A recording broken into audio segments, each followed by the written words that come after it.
Welcome to our explainer for today.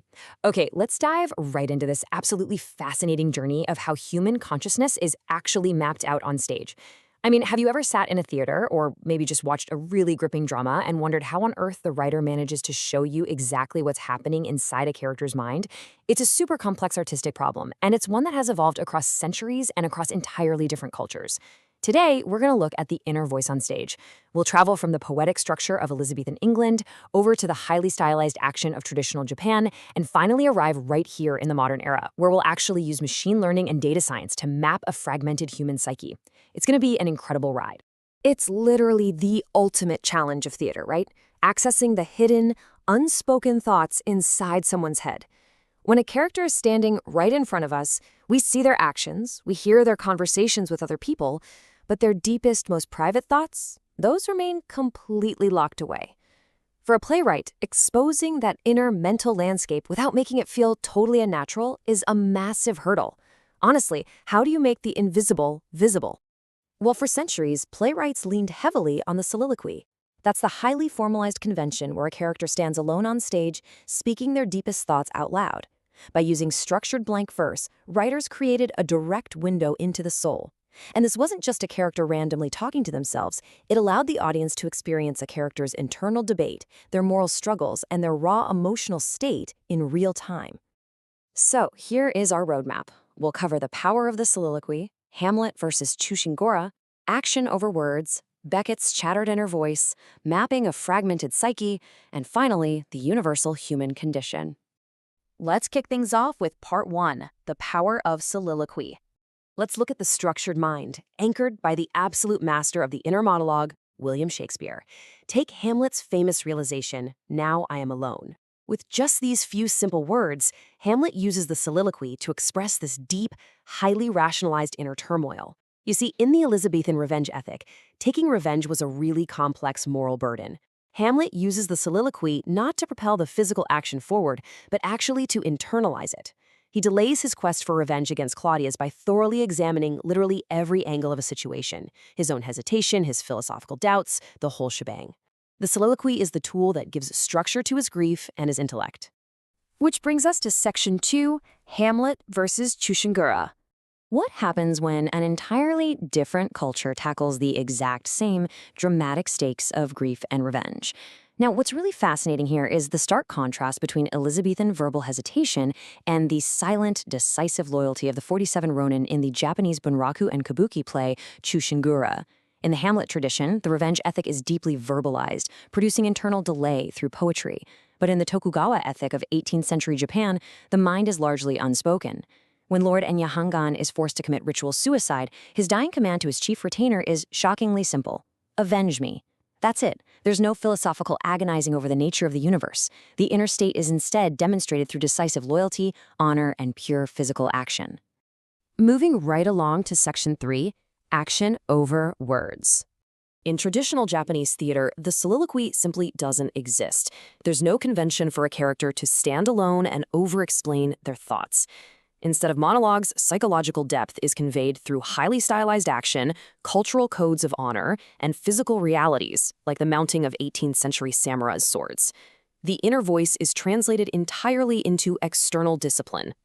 In Kabuki, the way a character ceremonially folds a white kimono or the silent, dignified presentation of a dagger speaks volumes about their internal state. It's a brilliant theatrical method where the unspoken weight of a sword carries the exact same psychological gravity as 50 lines of Shakespearean blank verse. Jumping ahead to the 20th century, we hit part 4, Beckett's shattered inner voice. Let's see how Samuel Beckett completely detonates the concept of the structured inner voice. While Shakespeare gave the mind poetic structure and Kabuki gave it physical discipline, Beckett reduces the soliloquy to absolute chaos. In his play Not I, the stage is completely dark except for a single illuminated mouth. This character, simply called Mouth, delivers a disjointed, almost violently fast stream of consciousness. It's a rapid-fire rant that reflects a deeply fragmented psyche facing a profound identity crisis. The traditional narrative flow is entirely disrupted to reflect a mind that literally can no longer hold itself together. So, how do we make sense of that? That leads us to section 5, mapping a fragmented psyche. To truly understand this shattered mind, traditional literary analysis just wasn't going to cut it. Researchers recently turned this literature into data using natural language processing.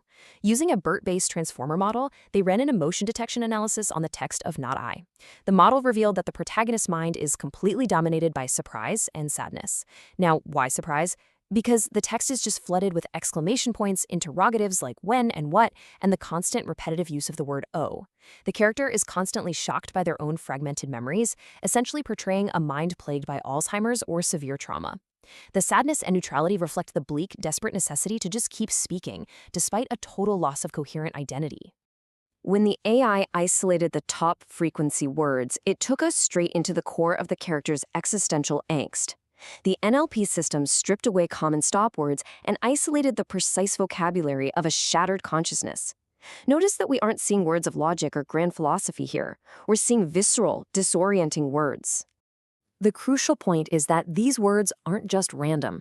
They are a direct map of a mind that has lost its anchor. The word time highlights the deterioration of the mind due to aging and the loss of temporal reality. Buzzing symbolizes the relentless, overwhelming flood of unclear memories tormenting the protagonist from inside their own skull. Long indicates the vast, painful distance from her own history. And sudden maps out the abrupt, shocking reemergence of repressed thoughts. The data literally paints a picture of cognitive deterioration. But here is the real kicker. When researchers mapped these word occurrences on a Gantt chart, they discovered something absolutely wild. The data proves Beckett actually hid a traditional three-act structure right inside the chaotic gibberish. By tracking the lexical clustering, we see Act 1 setting the tone with time and buzzing. Act 2 deepens the struggle to remember with words like mouth and imagine. And Act 3 closes the piece with unresolved queries like what and far. Even in a play that sounds like a totally random, rapid-fire rant, there is a rhythmic, almost musical structure, kind of like a cannon, pulsing right beneath the surface. And that brings us to our final section, Part 6, the universal human condition. Whether we're looking at the 16th century, the 18th century, or the 20th century, we see artists wrestling with the exact same puzzle. Whether it's Shakespeare using the beauty of blank verse to map a prince's hesitation, the Kabuki tradition using the heavy, silent presentation of a blade to show loyal determination, or Samuel Beckett relying on recursive, fractal linguistic motifs hidden in a monologue, the goal remains the same. As the NLP study concluded, language transcends simple communication. The inner voice on stage is ultimately about our desperate, universal human search for meaning and identity. It's kind of haunting to consider, isn't it? Our inner voice is the only proof we have of our own consciousness. But if that voice is just a fragile construct of learned words, or cultural actions, or firing neurons that can be mapped by a machine learning algorithm, what remains of you when the words finally stop? Think about that the next time you catch yourself talking to yourself. Thanks so much for joining me on this explainer today, and I'll catch you in the next one.